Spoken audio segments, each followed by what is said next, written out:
Hola chicas, este también es un vídeo un poco diferente. En las últimas temáticas que estoy subiendo pues veis que van un poco más enfocadas al tema estudios, que no sé si os interesará, pero desde luego creo que es algo de lo que me puedo permitir dar consejos y que a lo mejor os pueden servir. Entonces, hoy nos vamos a centrar en hacer un trabajo final, ya sea final de grado o final de máster. Yo la verdad es que final de grado realmente no he hecho, pero sí que he hecho varios trabajos final de máster. Entonces creo que os puedo dar un par de consejos. El primer consejo sería ser bien organizados. Para hacer este tipo de trabajos solemos tener más o menos un año, ¿no? Para hacerlos desde que empezamos el curso hasta junio, más o menos, que suele ser la fecha de entrega, aunque se puede alargar siempre hasta septiembre. Yo os recomiendo haceros un calendario, una especie de calendario de logros. Es decir, por ejemplo, tal mes o tal semana tengo que empezar ya a trabajar sobre el tema. Lo primero que tenemos que saber es la elección del tema, qué tema queremos trabajar. Yo os recomiendo intentar ser un poco originales y currároslo un poco, es decir, es que depende mucho del máster o de la carrera, ¿no? Pero hay muchas personas que se dedican a hacer lo mismo que ha hecho el de antes, pero cambiando una cosita.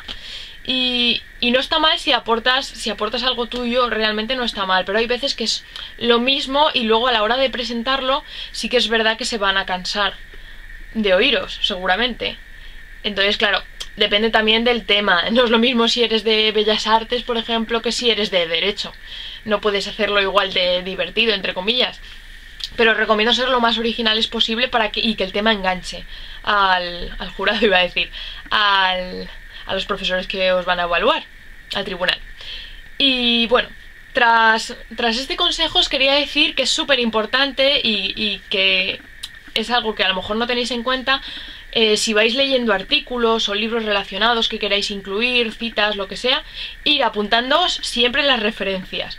Yo lo hacía de la siguiente forma. En el ordenador tenía un Word donde me iba apuntando todo lo que utilizaba, iba apuntando todo lo que me leía, las páginas web, los libros, los artículos, las revistas, lo que sea.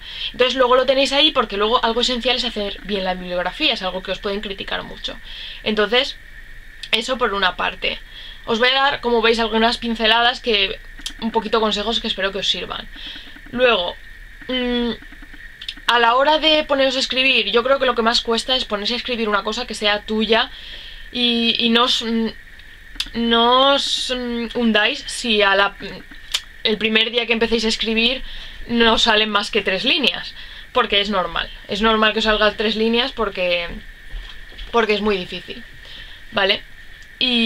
Pero bueno, no desesperéis y seguid, intentad retomarlo en los ratos que podáis o los que os sintáis más inspirados y ya está. Yo lo que hacía también era llevar siempre una libretita para apuntarme ideas que se me iban ocurriendo. Por ejemplo, vas en el metro y se te ocurre una idea, pues la apuntas. Estás en la compra y se te ocurre una idea, pues la apuntas también. Y luego ya cuando estás en casa y cuando tienes un rato la desarrollas bien. O incluso para apuntarte algún esquemita. Y otro consejo sería visualizar bien en las partes que va a tener vuestro trabajo. Según el máster que hagáis o según la carrera que hagáis, seguramente os van a dar una plantilla o algún ejemplo. Podéis mirar algún ejemplo de algún compañero de años anteriores. Pero básicamente introducción tendréis que hacer seguro. Y yo también optaría por hacer un abstract, una especie de resumen al principio, que explique nada, en 2 parrafitos de qué va el trabajo y más o menos lo que vais a explicar. Luego, súper importante también explicar la metodología, cómo lo habéis hecho, cómo lo habéis enfocado, por qué lo habéis enfocado así, por qué habéis elegido ese tema, que sería la justificación, que iría después de la introducción. Y bueno, dependiendo del trabajo se pueden añadir un montón de apartados, que eso ya lo tendréis que ver vosotros, pero luego ya lo último sería el análisis de la información que habéis obtenido y las conclusiones, vuestras propias conclusiones.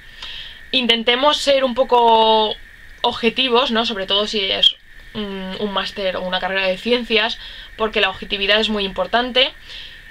Acordaros, no solo de acordaros de las cosas que hayáis confirmado, de lo que vosotros pensabais, sino también de vuestros propios errores. Es decir, bueno, yo me he equivocado en esto y como veo que esto está mal, pues lo arreglaría de la siguiente forma, o hacer alguna propuesta, o simplemente decir esto me ha salido mal y yo creo que puede ser por tal cosa, ¿vale? Intentad hacer una crítica constructiva con vuestro trabajo también. Y trabajándolo poquito a poco, día a día, no intentéis hacerlo todo de golpe, intentad seguir más o menos el orden de los puntos, y si no podéis seguir el orden de los puntos, como era mi caso, cada vez que se me ocurría un trocito de un punto, pues escribía ese trocito, pero intentaba tenerlo todo organizado, no todo junto, sino intentaba escribir un poco por puntos.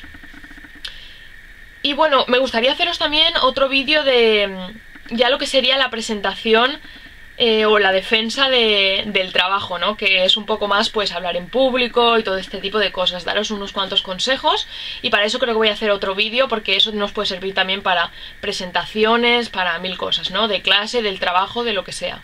Entonces nada, espero que os haya gustado este vídeo, dadle a like si os ha gustado, si os ha servido de algo. Cualquier pregunta que me queráis hacer, en comentarios me la podéis hacer. Y nada, chao.